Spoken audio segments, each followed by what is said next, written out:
welcome to the Let's Think About It podcast, where we embark on a journey of thoughtfulness and personal growth. I'm your host, Coach Mo, and I'm here to guide you through thought-provoking discussions that will inspire you to unlock your full potential. In each episode, we'll explore a wide range of topics from self-discovery and mindfulness to goal setting and achieving success. Together, we'll challenge conventional thinking and dive deep into the realms of possibility. Whether you're looking to find clarity in your personal or professional life or seeking strategies to overcome obstacles, this podcast is your go-to source for insightful conversations and practical advice. So find a comfortable spot, chill, and let's embark on this journey of self-improvement together. Remember, the power of transformation lies within you, and together we'll uncover the tools and insights you need to make it happen. So let's dive in.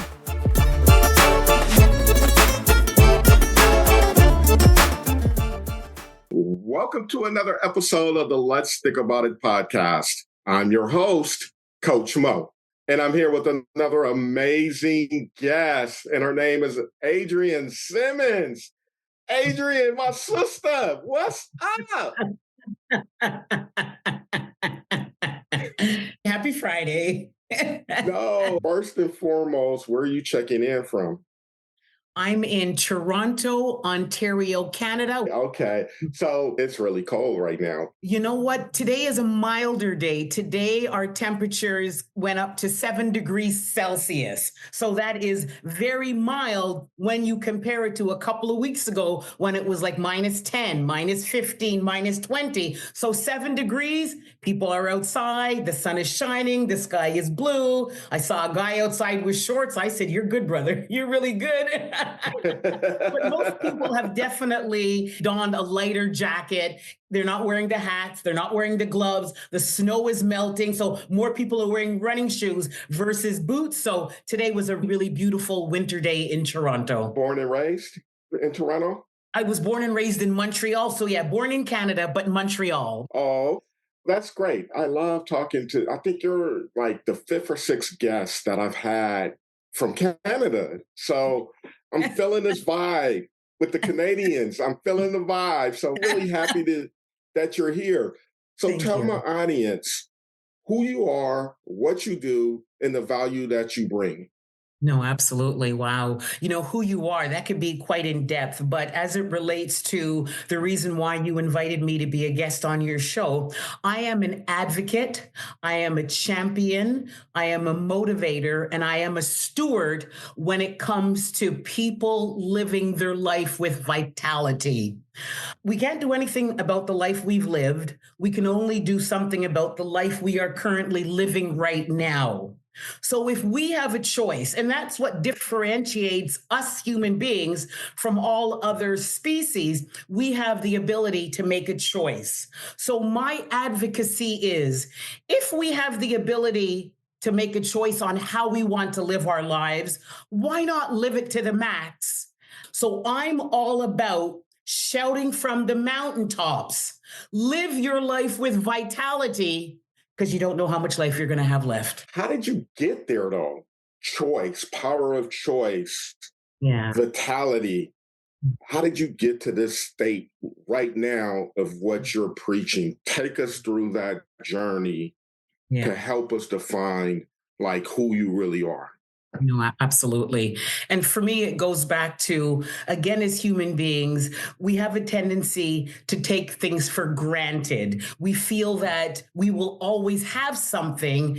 And when we don't pay attention, sometimes it's when we lose it that makes us sit up and say, you know what, if I can get a chance to get it back again, I'm not going to mess around with it this next time. So for me, how I got to where I am right now is my story that I like to call lost and found.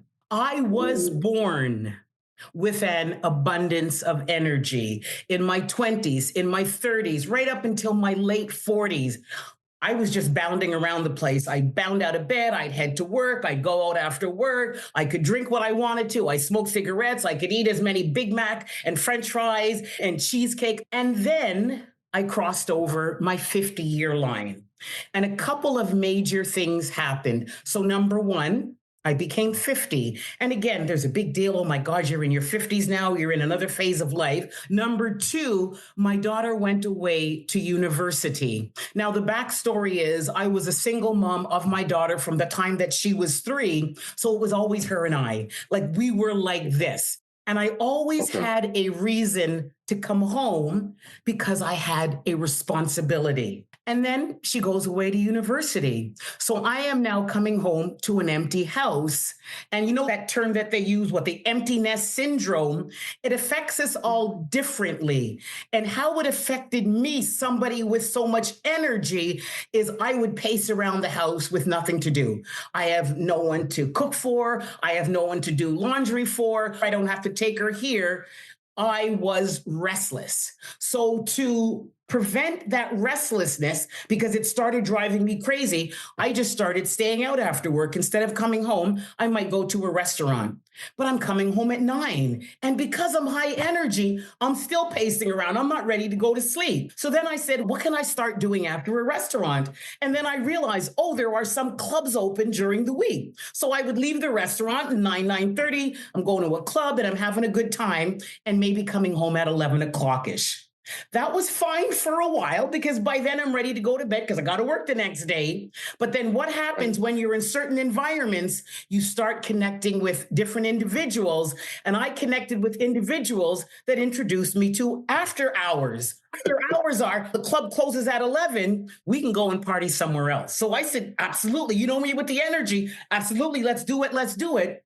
And I started indulging in after hours activity. So that's more alcohol, started party drugs, a whole lot of party drugs. And then with that comes a whole lot of processed foods. Because by 3, 4, 5, 6 in the morning now, you're hungry. So I'm always stopping. And what are you going to get at that time of the morning? It's strictly processed foods. So remember, I've been going all day. I've been going all night. I'm drinking, I'm smoking, I'm dancing, I'm drinking, I'm indulging in a whole lot of drugs. And it started to take a serious effect on my overall body. I gained, 25, 30 pounds over the next couple of years. My energy levels plummeted. And I remember what came to a head was maybe I was 55, maybe I was 54, and I always would go for a regular medical checkup.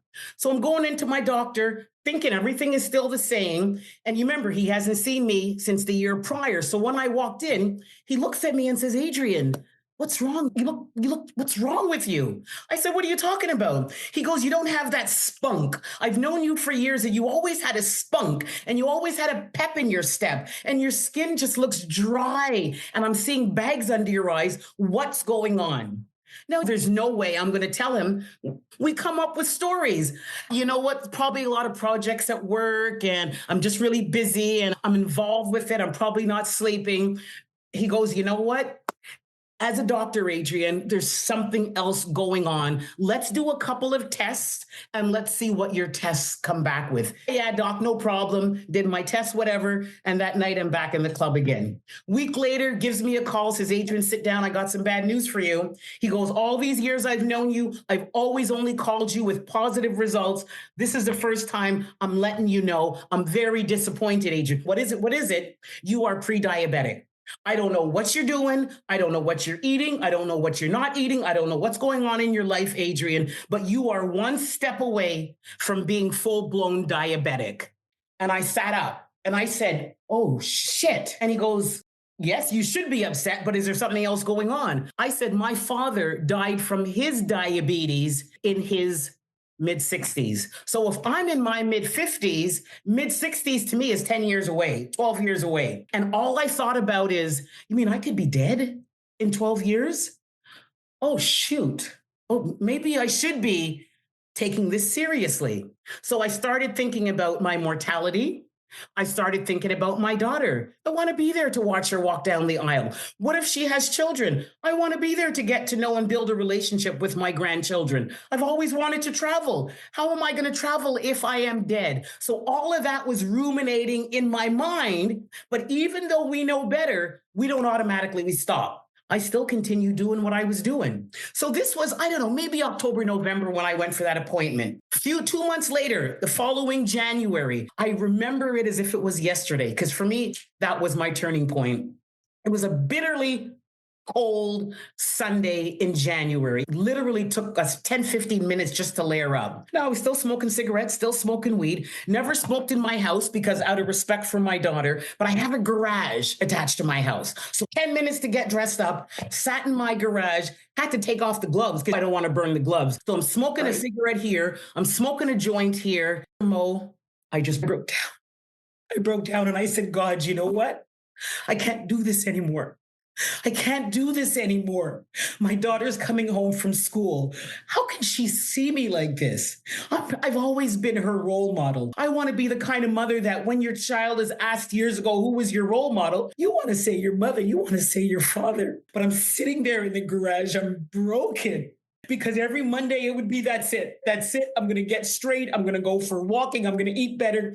But by Thursday, back in the clubs. So I did not know how to get off of that madness. I created that wheel. It was like a mouse on a wheel. And it was Monday I'd start, and then Thursday I'm back again. And I said, God, you know what? I haven't asked you before, but I'm asking you now. Can you help me? Can you help me find a way to break this hellhole that I had created for myself? I sat there for another 10, 15 minutes crying, went inside, went to bed. All I can say, Mo, is, you know what? Up to today, even when I'm 100, I'll say it's divine intervention, because I started noticing a couple of weeks after that, my mind started to shift.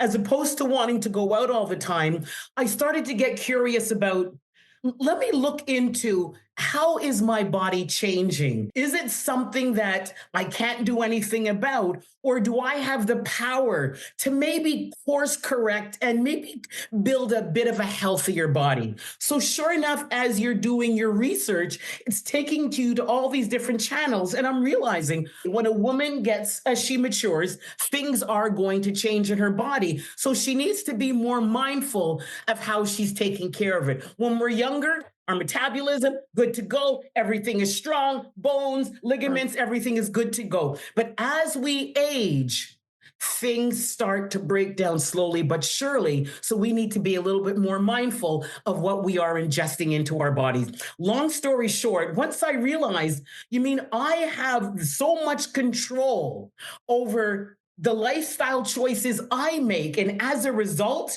that may yield me in a healthier body. Okay, let me put it to the test. So I used myself as a beta test. I created a nutritional plan.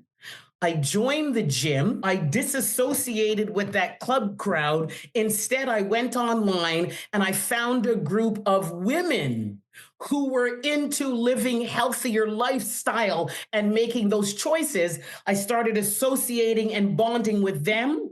I started spending a whole lot more time out in nature every day. I went outside in the sun. I went by the water, and slowly but surely, I noticed my energy levels.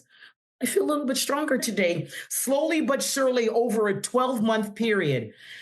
When I started, my energy levels out of 10, with 10 being max and 1 being 0, I got to be honest, at my worst, I was maybe a 1 or 2 in my energy. I crawled through my day. I crawled into work. I don't know how people at work didn't notice. Maybe they did, but they didn't say anything. But I felt like crap. I had no energy. And by the end of that 12-month beta test, my energy levels shot back up to an 8 to a 9 to a 10 out of 10. And I can say up to today, because of the choices that I choose to make on a daily basis, my body continues to reward me with an abundance of energy, because I figured out how to rebuild our body's energy from a cellular level. No additives, no supplements. I only use what nature has made for us. We tap into what God gave us. And that is all that basically I needed to keep my body healthy and strong. And that's where I am today. And as a result, people started complimenting me. Adrienne, you're looking a bit better. You got more pep in your step again. You got more energy. What are you doing? And I didn't realize then that it was because of all those choices. I just said I'm eating more fruits and I'm eating more vegetables and I joined the gym and I'm out in the sun. That's why I am feeling healthier and stronger. And people are noticing it because of all the choices I'm making. And that's when I said, you know what? People keep on complimenting me about, I love your energy levels. If I had your level of energy, I could do so much more throughout my day. I would get so much more accomplished, but I'm just tired all the time. And I'm tired and I'm tired and I'm tired. And that's when I said, you know what? If I was able to rebuild my energy using some simple steps, why don't I help others do the same? And that's when I created my coaching program, The Energy Edge, Unlock Your Body's Energy Potential. And that's the program. It's a 12-week program. And that's what I help my clients with, to rebuild their energy, kick fatigue out the door, kick brain fog out the door, and let enter an abundance of natural energy. And that's my story. That's what I'm talking about. I love it. Couple of things that stuck out to me. One, about who you surrounded yourself with. There was a couple of components there. You were saying that when you were going to the clubs, the party, then the after party, that's a different environment of that, I would assume, produces a lot of negativity, a lot of constraints, a lot of restriction. And you're in that environment, that's what you become. And as a result, pre-diabetes, weight gain, processed food, all of these things. Then you said, what I also heard, I started hanging around this group of women who were about health and things like that. Next thing you know, you're at a 10, your energy is up. It's so powerful in who we surround ourselves with that makes a difference of who we become.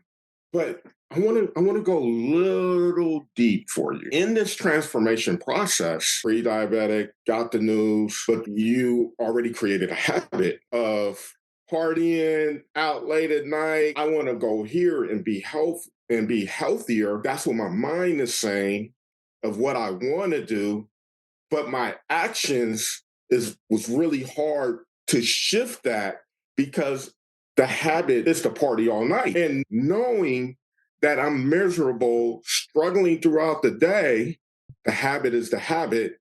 And it's just easier to be in that autopilot mode to continue to do what I'm doing. So take my audience through, how did you work on that component of yourself in the moments of the self-judgment that we carry? I want to do this, but it's easier to stay here. How did you make that switch to get over the hump? For me, once I hit my rock bottom, and it was in the garage that Sunday, and I just broke down crying and I asked for help from the Almighty. I believe that something changed inside of me during those moments. Something shifted inside of my mind at that moment. And like I said, over the next couple of weeks, I felt more of a curiosity in understanding how much was I responsible for the hellhole that I had dug myself in. And then as you're researching, there's a lot of information on mindset and how your mind really is the one that has to buy in on any changes that you want to make. And then that took me to something called your why. And it's like, my why? And then you read a little bit more and it's okay. So why can be your anchor. So when you go through those storms, because through any transformation, it's never going to be smooth. There are going to be those transformations. There's going to be those storms. For example, I had a bad day at work, but it's probably easier for me to go and smoke a joint. I was stuck in traffic for an hour. So you know what? Let me just stop by McDonald's because I got to pass by it, as opposed to standing up and cooking a healthy, balanced meal for myself. So for me, once I realized how powerful a why could be in helping you to stay on course, to helping you with that transformation, I started thinking, what is strong enough for me to really withstand those storms, those hurdles that they say are going to be ahead of me. And for me, my why was my daughter. It was so important for me to know that if she is ever asked that question, who is one of your strongest role models? I want her to be able to say with pride, my mother. I could not do that if Right. I allowed myself my daughter.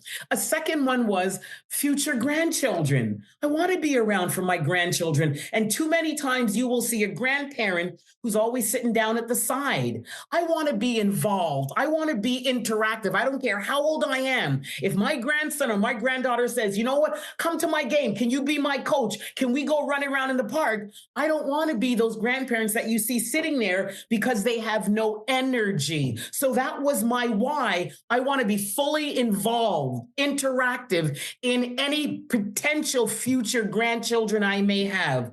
I know I'm going to travel. I love to travel and I love discovering new countries, but I don't want to travel lethargic.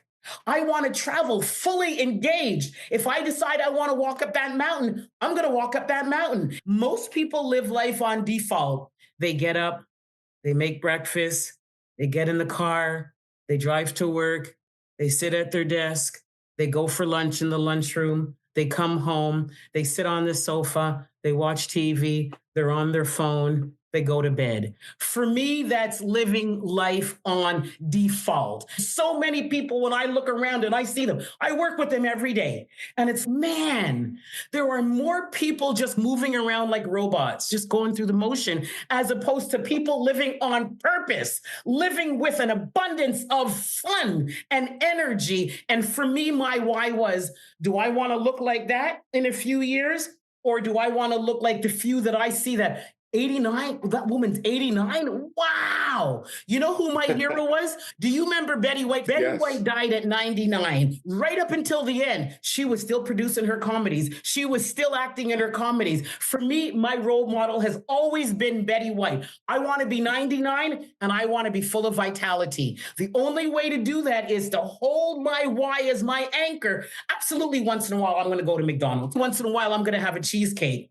But it's once in a while, because I know that if I want my body to reciprocate, I need to give my body what my body's asking for. My body is not going to produce for me if I just feed it with pizza and fries and burgers and ice cream. My body will say, thank you for the vegetables. Thank you for the fruit. Thank you for working out. Thank you for taking me out in the sunlight. Thank you. Let's go to bed, Adrienne. Adrienne, I'm tired and I need to do a lot of repair while we're sleeping, because when you wake up tomorrow morning, I know you're demanding a lot of energy from me as well, too. I found my whys and I made sure that they were strong enough to get me through those turbulent days. That's great. I love that. And it's so powerful. Not only how important the whys are, I think you add in the values too, because we often get distracted away from our values. And that is what causes, a lot of times, what causes the disconnect. We don't have an ideal of what's important to us. One of the things that I work with my clients on is, let's go to the core. Let's look at, what are your top values for you? Let's talk about that. Right? Because if you don't know what your why is, and sometimes people struggle with that. I don't know what my purpose is. Let's start with your values. Because when I hear you talking about your why and your daughter, you know what value came to mind almost immediately? Family. Family. Number one thing, right? And everything that you said, it evolves around family. And then that becomes the core of your why. And as you decide, I want to get healthier, my value is family, and here's why. I want to be 99. I want to be able to be involved in my grandkids. I want to be there for my daughter. When we look at ourselves in the mirror and we don't like that person that we see, what's your values? What's the root core of your values so you can get back on track? Exactly. We all get off the track, right? Absolutely. And it's hard to get back on the track if you don't know what your values are. Exactly. Right? And that can be the foundation to find your why. It has to be what you value, what you hold true to your essence, to your identity, has to be the root that you are building now upon that. And that is your why. These are my roots. These are non-negotiables. This is what I stand for. And then on top of that, this is my why. So even if you don't know your why, go back to, what do you stand for? What have you always stood for? And once you realize that, yeah, wait a minute. Okay, I see. Okay, now let's plant some seeds on that from now. The trunk is starting to grow, and then the branches. Okay, go ahead. Sorry. Man, you preaching to the choir. I love that because and this is how I help my clients, and just make it easier for them. Exactly. Just what you just said, your non negotiables when it comes to your values. Yeah. I don't know what my values are. Okay, we can do this one of two ways. You can do it yourself, which is very simple. You can go to Chat GPT, type in, give me Yes. top 100 values Yes. and list them in alphabetical order. Yeah. It will list Oh 100 yeah. values for you. Oh yeah. Start there. Very simple. Exactly. When you see that 100, highlight 20 of them that Exactly. resonates with you. When you Exactly. get that 20, Yep. rank the top 10. Thank you. Got your top 10. Thank Okay, you. of those top 10, Yes. which are non-negotiable. That's And right. then live your life, start navigating That's right. around your non-negotiables. Exactly. Test number one.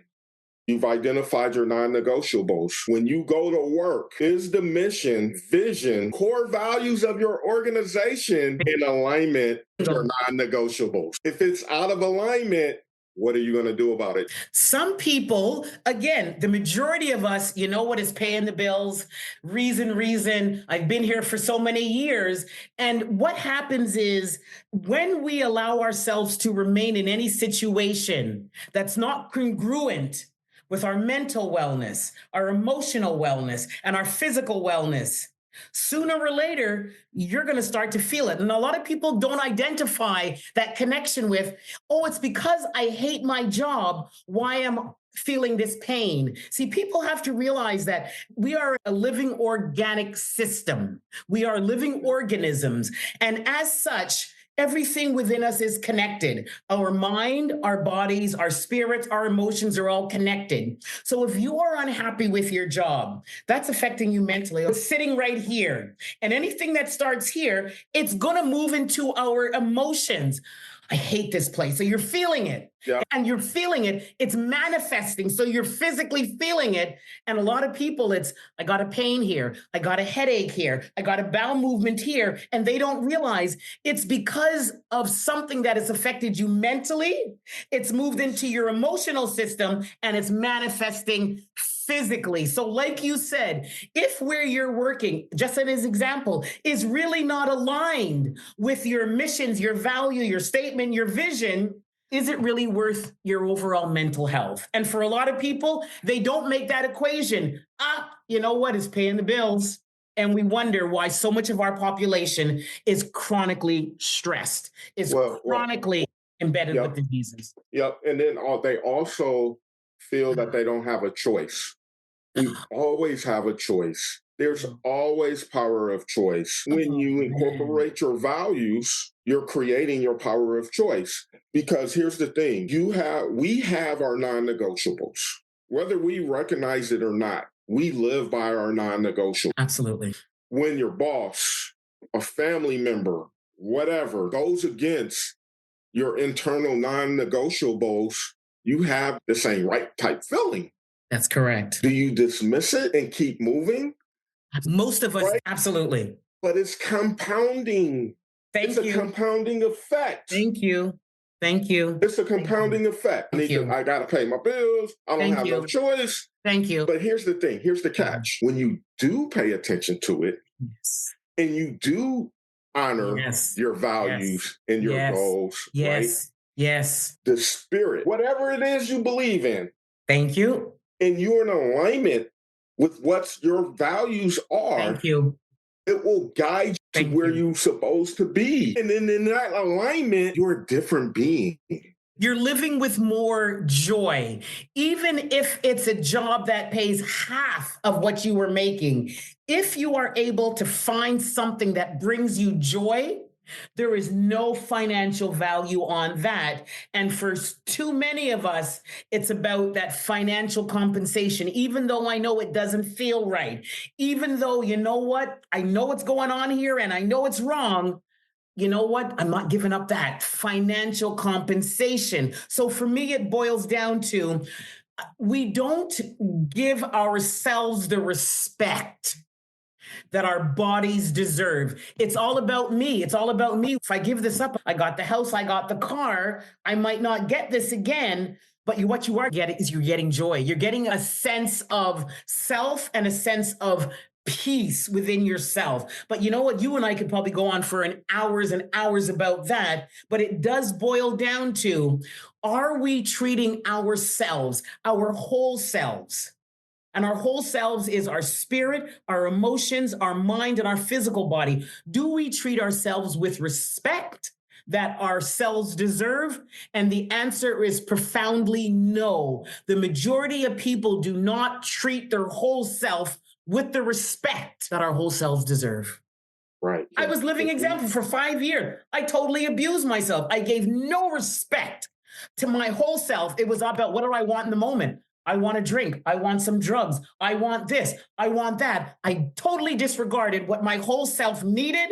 And it was only about what Adrienne wanted in the moment. That's the purpose and the will of what we're talking about is if you reintegrate our values to create our own purpose for self, you have you will have better alignment.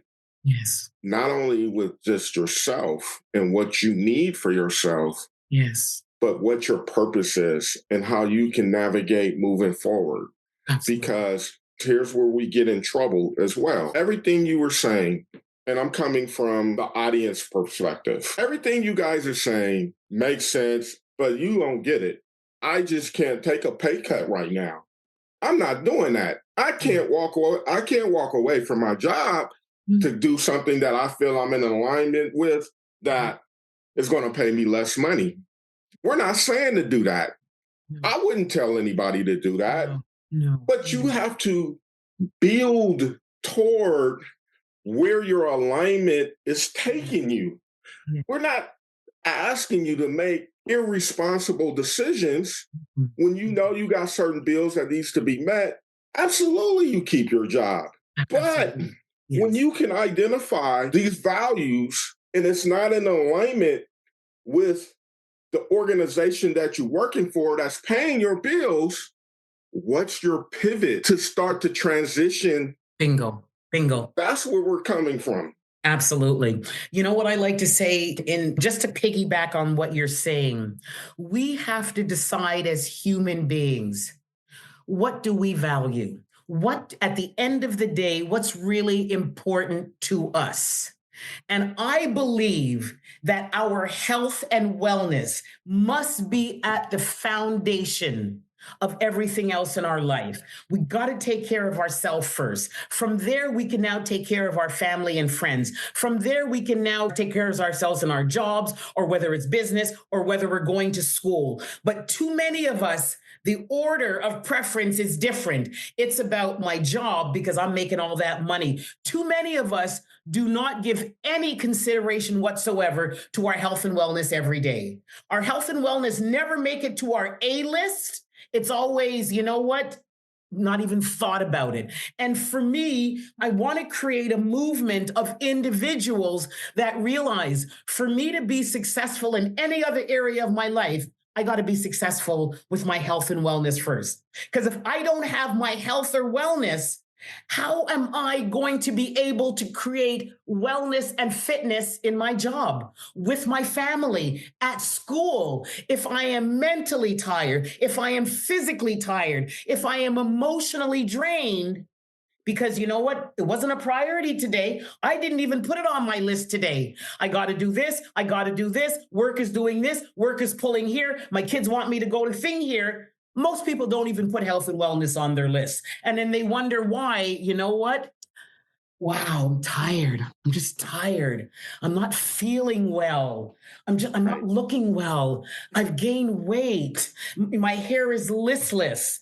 And then we're not even going to start on this here, which we know is a phone, and how that is affecting our physical body. People don't even, but that's another story for another day. Those EMFs, the electric fields that are coming from all of these electric gadgets, and they keep on piling more and more on us.